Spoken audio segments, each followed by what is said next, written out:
Yo, what's going on? This is JayDamage again with another video. I'm sitting here with my son, JV, and we about to go ahead and watch a new video. We haven't been on here in a while because we have a life. And today we just decided, forget it. It's not even about the views or anything. We about to just go ahead and watch one of these videos and just see what we can get up out of it. So today, let me go ahead and scroll through and see what I can find. Okay, we about to watch a new video from Llama Arts. So if you're excited for this video, go ahead and hit like, comment, subscribe, hit the notification bell, and we're gonna go ahead. Yeah, please do the comment because y'all never do that. But let's go ahead and get right into this. Let's go. Close call.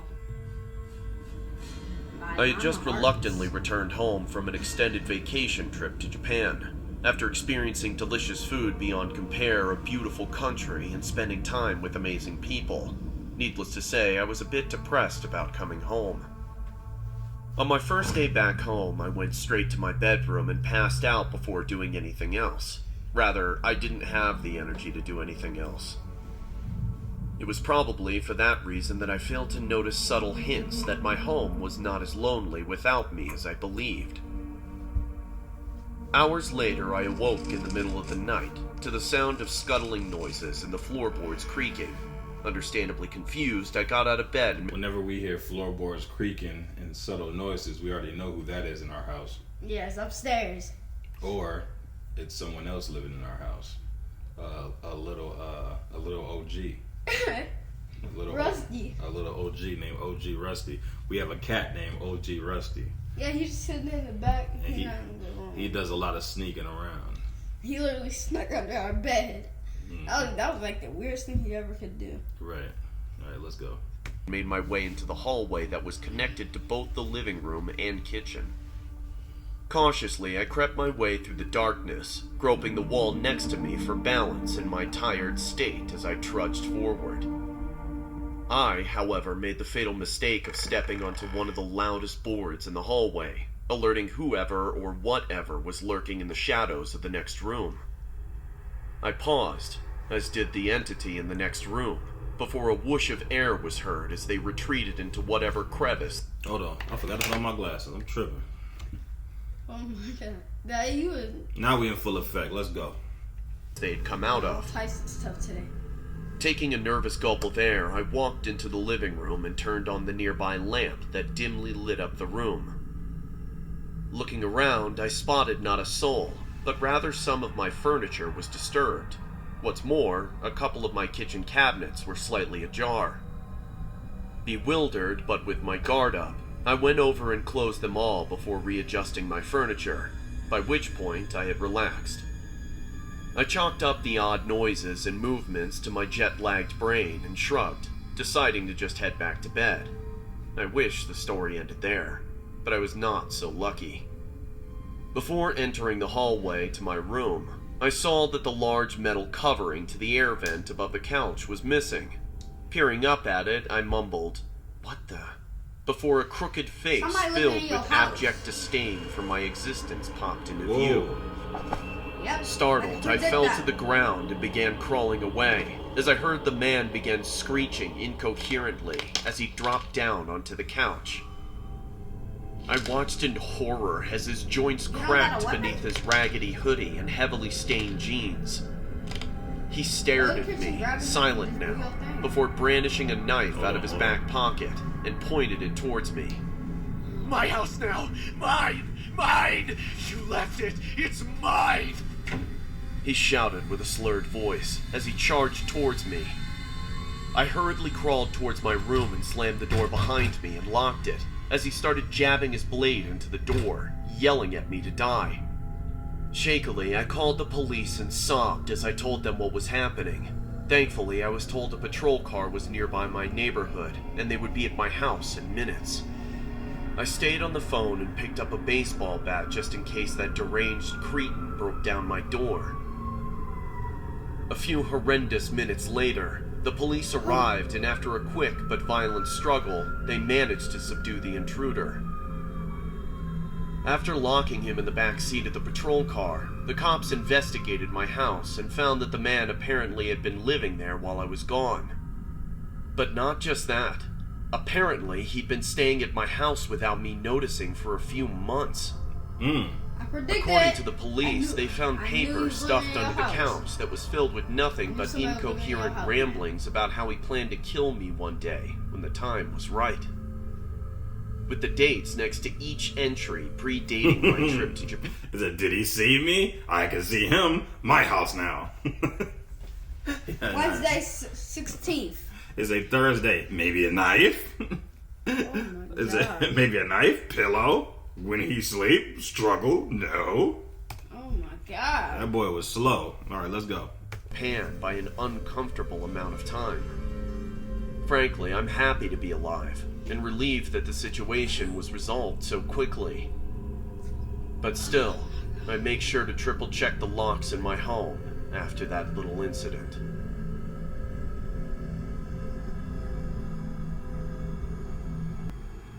He got an old school lock. I can't even lie. You know, the thing that confuses me with stories like this is he must not be cleaning up his house like that. Because think about, how can somebody hide in your house if you clean up your crib every day? My friend and I would go to this forest we found a few months ago. It was a 20-minute bike ride plus a mile walk to get where we used to camp. We made a teepee as our base and even sharpened a few sticks in case we had to fight anything. I know it's dumb, but we thought it was super cool at the time, being 14 years old. I'm a big fan of horror movies. I'd make my friend watch them with me all the time, and he hated it. He would always get paranoid that someone or something was gonna get us when we were there. That's how we came up with the idea to make a teepee and wooden spears, so we wouldn't be attacked. We were finishing the school year online and had to study for finals, so we hadn't been back to the forest in weeks. After the finals were all said and done, we decided to take a trip up there to relax and check to see if our teepee was still there. Our parents agreed to let us stay there on the basis that we'd keep in touch throughout the night. We didn't tell our parents this, but we would always take a big buck knife and a hatchet with us. We really thought we were manly. Anyway, when we were gathering our stuff for the night in the forest, I didn't we realize noticed it was that only the buck 14. knife was Wow. They missing. just said We it. thought nothing of it and assumed we'd just left it at the forest the last time we were there. On the bike ride there, my friend was on edge. We just watched a scary movie and he was being a wimp as usual. At around 8 p.m., we arrived at the rough part of the forest, where we had to continue the rest of the journey on foot. As we were walking, we smelled a terrible stench in the air. I couldn't locate or tell what it was. This, of course, made my friend think that there was a dead body and said we needed to leave right away. I told him that he was being a wimp and overreacting. The crunching of the fall... You're being a wimp and you're overreacting. Oh my god. If somebody said that to me, I would have just left them. Yeah, like you tripping. Okay. I would just rather go to my house where I'm safe. Alright, here we go. Let's go. leaves began to sound like squelching. As we peered down, we saw a trail of red leading up to where our teepee was. This really freaked my friend out. I told him I'd spotted a can of spray paint in the trash a mile back and that someone was probably playing a prank, just to calm him down. The closer we got to our base, the stronger the smell became. When we finally got there, we saw our teepee and felt a huge wave of relief come over us, even though the smell was as pungent as ever. We peeked inside the teepee through the little door flap we had made, and what we saw was haunting. There was evidence of someone living there. The clothes looked like men's, and they were huge. We continued to investigate the site. Behind the teepee was 2 rotting deer carcasses with a wooden spear in one and a buck knife in the eye of the other.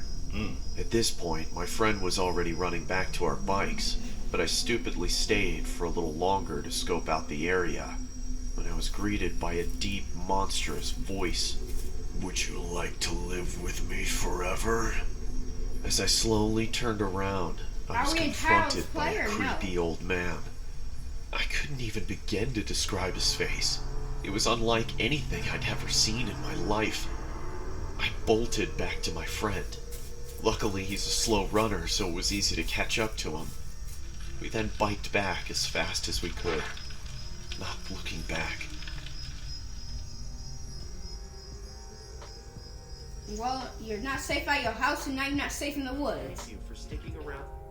I mean, that could have just been some bum that was just living in the woods. Like that probably wasn't even really technically that scary. That could have just been some bum that was just living in the woods. Didn't y'all say y'all had like a buck knife and a spear? Yeah, they had weapons. So if he would have, I mean, but you got to understand, like a 14-year-old does not know how to react in a situation like that. Of course, a grown man like me, if a dude busts out like that, I'm gonna pull a weapon out, like, yo, get your ass out of here.